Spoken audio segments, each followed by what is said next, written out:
You're watching Red Hunt, and this next story starts out quiet but builds fast. I just got dropped off by my driving instructor. 30 minutes into our session, she decided to get me a different teacher, even though I never asked for one.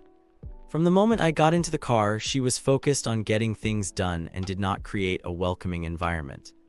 However, I understand that she is there to teach me to drive. Before we even began driving, she told me to correct my posture, which I did. She asked me if I was okay, and I responded yes.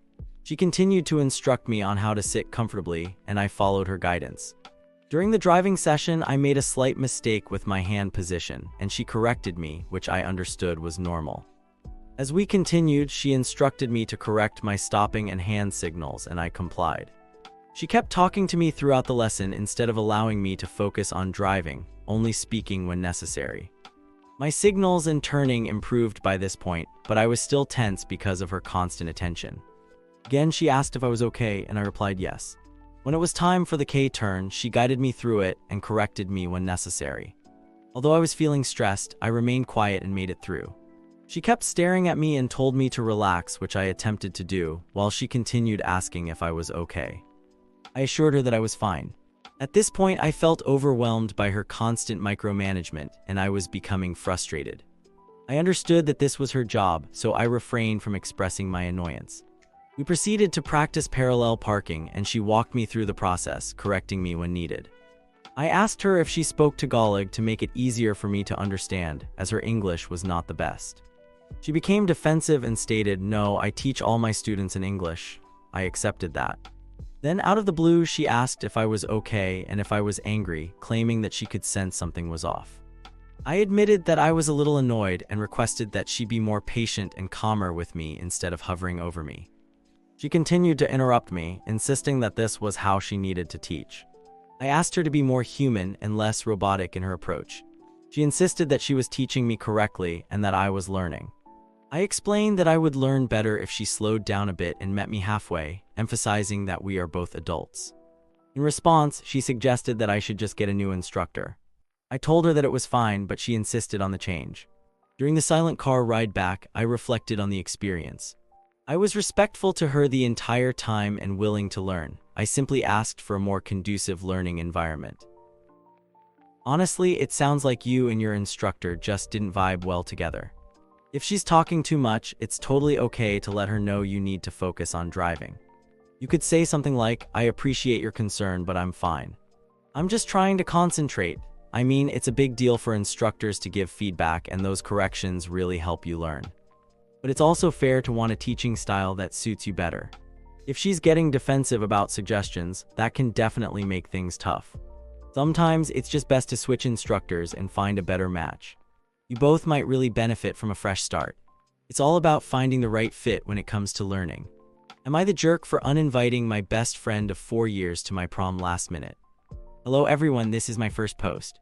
To give some context, I will start with how my friend was invited to prom. I am a 17-year-old female and my best friend is a 20-year-old female. We were in our sophomore and senior years of high school when 2 of her dates canceled on her. I decided to step in, pay for her corsage, and give her a ride to prom.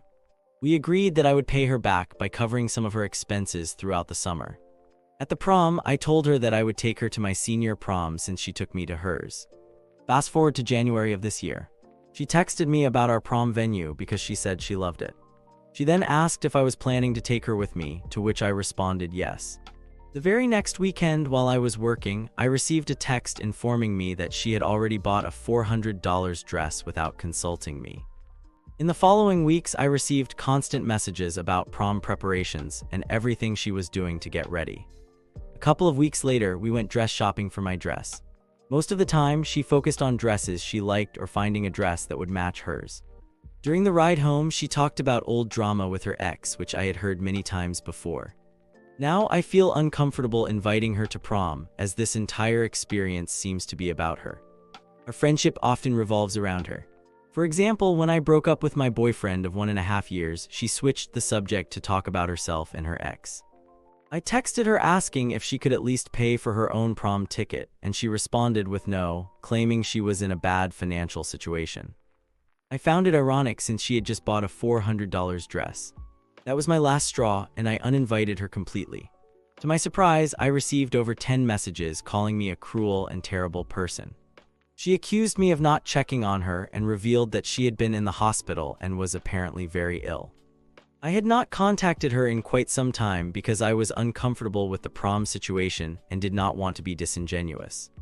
She also mentioned that I had not paid her back for my ticket to her prom 2 years ago and reminded me of the rides she used to give me, while also invalidating my feelings. I sent her a long message explaining that I needed time to think about everything, but she has not stopped messaging me, calling me a horrible person for leading her on. Am I the antagonist in this situation? Wow, it's wild how you handled that. I mean, it's totally your prom, right? It sounds like she made it all about herself while expecting you to foot the bill. Buying a $400 dress without even asking.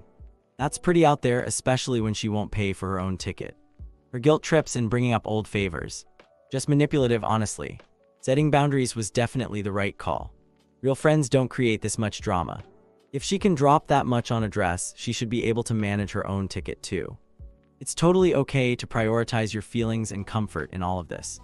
Enjoy your prom, you really deserve it. Am I the jerk for getting something to drink and eat despite someone sleeping? I have 2 little sisters and 1 father, but they are not relevant to this story. I woke up at 5:30 a.m. and stayed in bed scrolling through Reddit. Around 6:30 a.m., I became thirsty and hungry. I went to get water and breakfast. In our apartment, the kitchen and living room are not separated. They are one room. I went to the kitchen like any normal person, trying to be quiet so I would not wake anyone. However, I discovered that my mother was sleeping on the couch in the living room, which I did not know. Normally, she sleeps in her own room with our father, but when she does not want to be near him, she sleeps in my sister's rooms. I went to get a bowl for my muesli. Suddenly, my mother woke up and began yelling at me. She shouted that she was trying to sleep, that I should leave, and that I was disrespectful. She even started insulting me. I told her to ignore me, that I wanted to eat, and questioned why she was expending energy on me if she wanted to sleep. I did not care about her yelling, I just wanted to eat and drink. I gathered everything I needed for my muesli and my glass of water and went to my room to prepare my breakfast. Apparently, she got off the couch just to close the door to my room. Then I wanted to return the milk because she also dislikes when cold milk is not put back in the refrigerator. I opened the door with the milk in my hand, and she violently pushed me back into my room and started yelling again. From my own experience, I know that she usually does not wake up easily and can fall asleep again quite quickly. Now, half an hour later, I could hear other people moving around, so her peace would not have lasted much longer anyway. I also want to mention that I am a minor, and by the laws of my country, I cannot work. So any comments suggesting that I should get my own apartment or make money to buy things are not possible for me. I have been sitting here eating my breakfast, and now I wonder if I was in the wrong. The reason I question this is that she was indeed sleeping, and while I could have just let it go and gone without food, she seemed very angry. However, she has her own room and bed, and I needed at least the water, so I feel conflicted. So Reddit, am I in the wrong? Come on now, you're definitely not the jerk here. I mean, you woke up at a decent time and just needed to grab some food. It's not your fault your mom was sleeping in a common area. It sounds like she's dealing with her own issues and kind of took it out on you, which isn't fair. Pushing you like that, that's way over the line. You're just a kid trying to live your life right. No one expects you to tiptoe around like a ghost. If she's screaming about little things like eating, that really shows she's got some power move issues. Honestly, if I were in your shoes, I'd feel just as lost. Just keep taking care of yourself. You deserve to eat and find some peace. Am I the jerk for raising my voice while trying to resolve a conflict between family members? I am a 16-year-old female who is trying to sleep on the sofa after a long day at school filled with homework, tests, and discussions. My 12-year-old male brother had been practicing the violin for a while when I heard our mother, who is 40 years old, approach. My brother was finishing his practice when our mother walked in and reminded him to practice his scales. He began playing scales, but she interrupted him frequently, insisting he was practicing incorrectly. While her points were valid, slow practice is beneficial and rushing through scales is not effective. She did not seem to grasp the underlying reasons.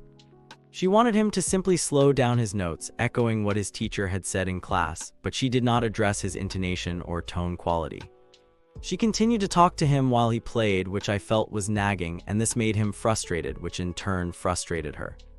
At one point, he questioned her qualifications to give advice, and she replied that she had watched many YouTube videos by professional musicians on the topic, which only increased his frustration. She repeatedly claimed he was speeding up after he had slowed down.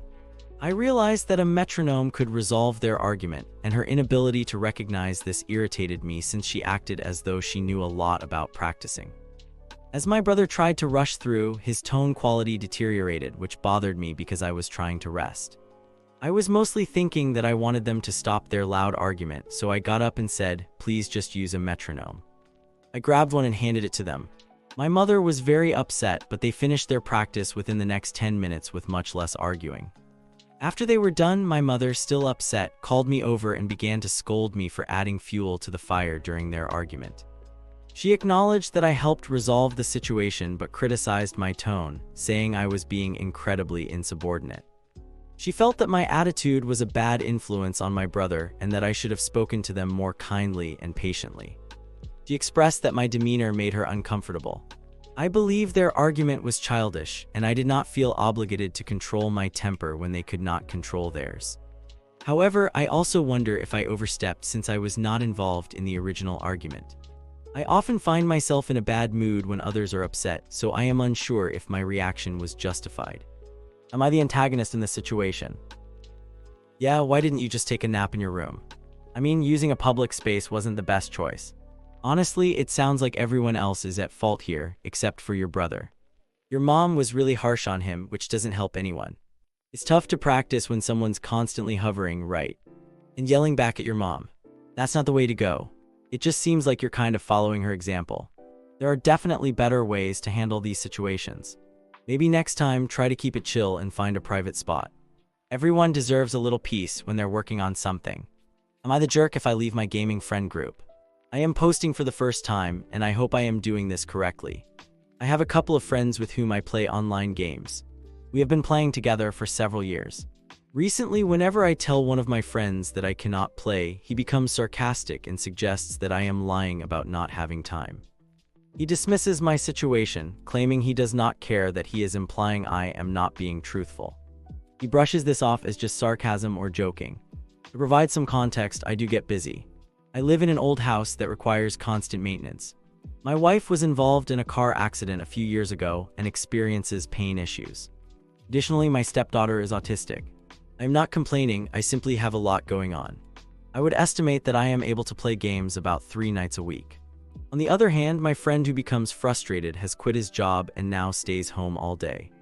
He has more time to play and fewer responsibilities, as he does not have children and lives in an apartment. Our other friend, who generally does not comment on my availability, works from home and seems to finish his work for the day within about an hour, allowing him to play during the day. Therefore, both of them have more time to play compared to me. I feel that my first friend has grown accustomed to always having someone available to play with him, and when my schedule changes, he becomes frustrated. For example, we have been playing a game for a couple of weeks. Last week, I was able to play for 4 consecutive days.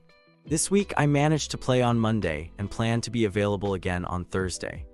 When I informed my friend of my availability, he stated that he is still interested in playing, but feels that playing only once a week is not ideal. He believes that my limited availability diminishes the enjoyment of the game and that the length of our sessions, which typically last 2 to 3 hours, also affects the experience. I am becoming tired of dealing with the sarcasm and implications, rather than receiving a more supportive response such as, "Cool, catch you next time. Hopefully you can play tomorrow." I am uncertain whether I am being too sensitive about the situation or if I simply want to withdraw from the friendship. It seems to me that we are not compatible, and I do not have enough time to feel like I am part of the group. Should I be more understanding, or is it reasonable to create some distance? Hey, there are no jerks here, OP. It's just a gaming group, not a boot camp, you know. Your friend seems a bit frustrated that things aren't as easy as they used to be, but he really needs to adjust. If you're feeling overwhelmed, maybe just chat with him first before making any big decisions. Just let him know you value your time together, but you can't commit as much right now. Honestly, he probably has other games he can play with someone else. It sounds like he wants to hang out with you specifically, but he might not be handling it very well. If it's about the games, maybe consider letting him play ahead sometimes, so he doesn't have to wait on you. You're not in the wrong here. Friends should respect each other and enjoy gaming together. If that's not happening, it might be time to find people who really appreciate your time. Am I the jerk for not supporting my partner? I am a 30-year-old male and have been with my partner, a 32-year-old male, for 13 years. We met in high school, have been together for over a decade, and got married last year. He works in the medical field and has pursued higher education since we graduated from high school. Although his job does not require the advanced degrees he holds, he has earned 2 master's degrees and a clinical doctorate. Last year, I graduated with a PhD, which is required for the work I would like to do. My partner has largely supported us financially, which has left me responsible for the majority of the household chores over the last few years. He is a workaholic, constantly picking up extra shifts and working tirelessly, often holding up to 3 part-time jobs in addition to his full-time job.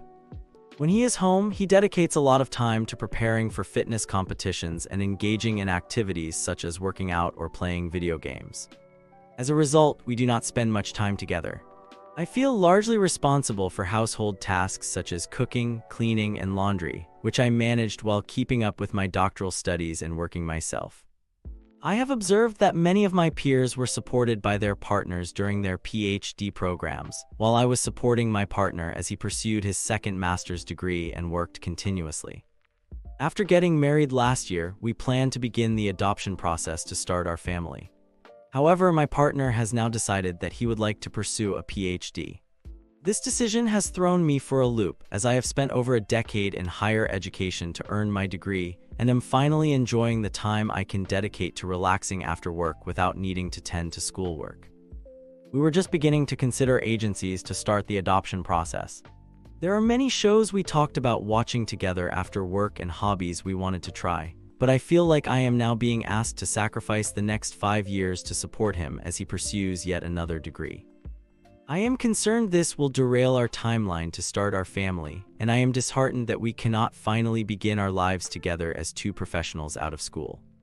Am I wrong for not supporting my husband in going back for his PhD? Honestly, it's pretty clear that you see the division of labor at home, right? He's handling the finances while you're managing all the domestic work. But you're feeling overwhelmed and a bit unsupported while he's busy with those extra jobs. I mean, it seems like you wanted a more traditional family life, but he views marriage more like a partnership where you just share the duties. That mismatch can really lead to some big issues. And bringing kids into this situation. Yeah, it might not be the best idea, especially if he's not really interested in family life. When you mentioned kids, his recent push for a PhD really shows where his priorities lie. You need to take a good look at what you want moving forward. So you've got a few options here. You can either go along with his stance and let go of the idea of kids, think about adopting on your own, or find someone who shares your vision of family. Just remember, expecting someone to change after marriage is pretty risky. So take some time to figure out what you both really want for the future. Thanks for watching. When you subscribe, make sure to hit the bell to turn on notifications so you never miss a video. To finish listening to all the stories, check out the playlist in the description.